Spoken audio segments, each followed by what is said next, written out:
திருச்சிற்றம்பலம். சிவகாமி அம்பியா சமேத ஸ்தம்பரேஸ்வர சுவாமி பதஞ்சலி வியாக்கிரவாத முனிவர் திருவடிகள் சரணம் சரணம்.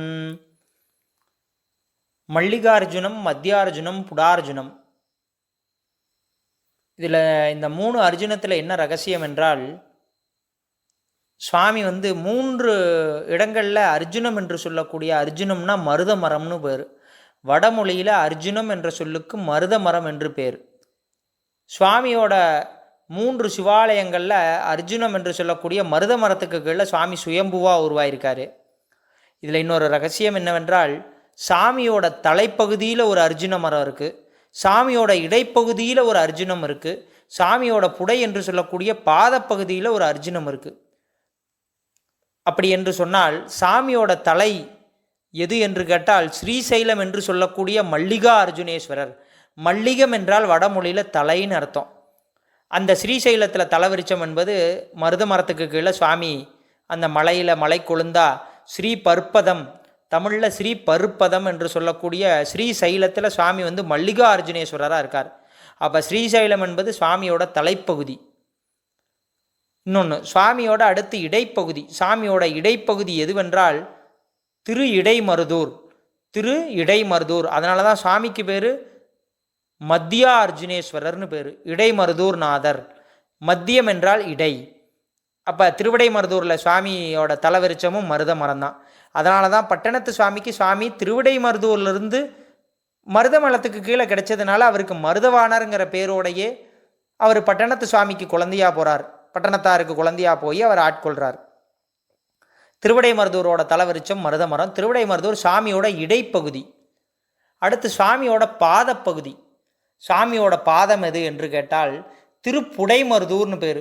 இந்த திருப்புடைமருதூர் எங்கே இருக்குது என்றால், திருநெல்வேலியிலிருந்து பாபநாசம் போகும் வழியில் வீரவநல்லூர்னு ஒரு ஊர் இருக்குது. அந்த வீரவநல்லூர்லேருந்து 5 கிலோமீட்டர் தூரத்தில் இருக்குது. திருப்புடைமருதூர்னு பேர். சாமி பேர் நாரும்பூநாதர்னு பேர் தமிழில். வடமொழியில் புடார்ஜுனேஸ்வரர். புடார்ஜுனேஸ்வரர் என்றால் பாதம். அப்போ இந்த 3 சிவாலயங்களும், இந்த புடார்ஜுனேஸ்வரர் திருப்புடைமருதூரும் அங்கே தலவிருச்சம் என்பது மருத மரம் தான்.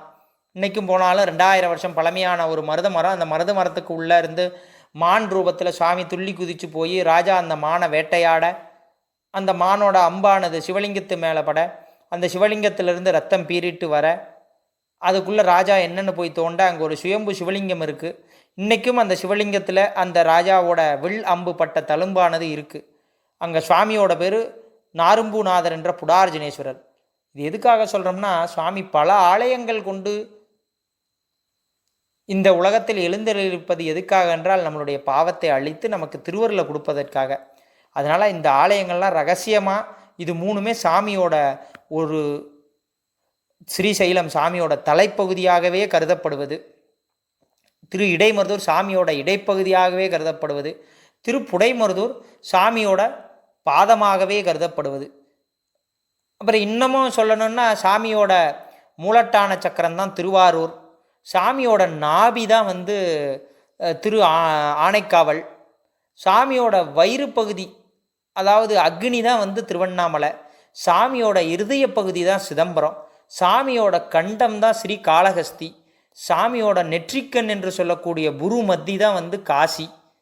அதுக்கு மேலே பிரம்மரந்திரம் என்று சொல்லக்கூடிய இடம்தான் கேதார்நாத். அதுக்கு மேலே 1000 இதழ் கொண்ட தாமரைகளை கொண்ட இடம்தான் கைலாயம் என்று சொல்லக்கூடிய இடம். இதுக்கு மேலே உயர்ந்த ஸ்தலம் ஒன்று இருக்குது.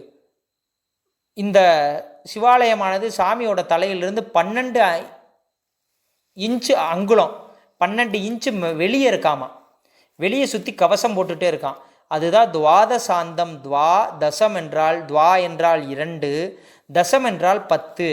அப்போ சாமியோட தலையிலிருந்து 12 அங்குலம் வெளியே ஒரு சக்கரம் இருக்குது. நம்ம உடம்புலையும் 12 அங்குலம் வெளியே ஒரு சக்கரம் நம்மளை சுற்றி பாதுகாத்துட்டே இருக்குது. அப்பேற்பட்ட ஸ்தலம் எது என்றால் மதுரை.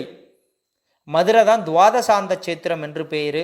இம்மை பேரையும் மறுமை பேரையும் உடனே உயிரோடு இருக்கிறப்பவே கொடுக்கக்கூடிய சேத்திரம் என்பது மதுரை தான்.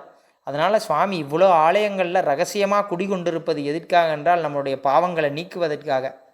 அதனால தான் மல்லிகார்ஜுனம், மத்தியார்ஜுனம், புடார்ஜுனம் சாமியோட தலைப்பகுதி, பாதப்பகுதி, இடைப்பகுதியாகவே சுவாமி 3 இடங்களில் 3 சுயம்புவாகவே உருவாயிருக்காரு. இந்த ஆலயங்களெல்லாம் இந்த ரகசியங்களை தெரிந்து கொண்டு போய் பக்தர்கள் எல்லாம் தரிசித்து திருவருளை அடைய வேண்டும். சிவா திருச்சிற்றம்பலம். திருச்சிற்றம்பலம். சிவகாமி அம்பியா சமேத ஸ்தம்பரேஸ்வர சுவாமி பதஞ்சலி வியாக்கிரவாத முனிவர் திருவடிகள் சரணம் சரணம்.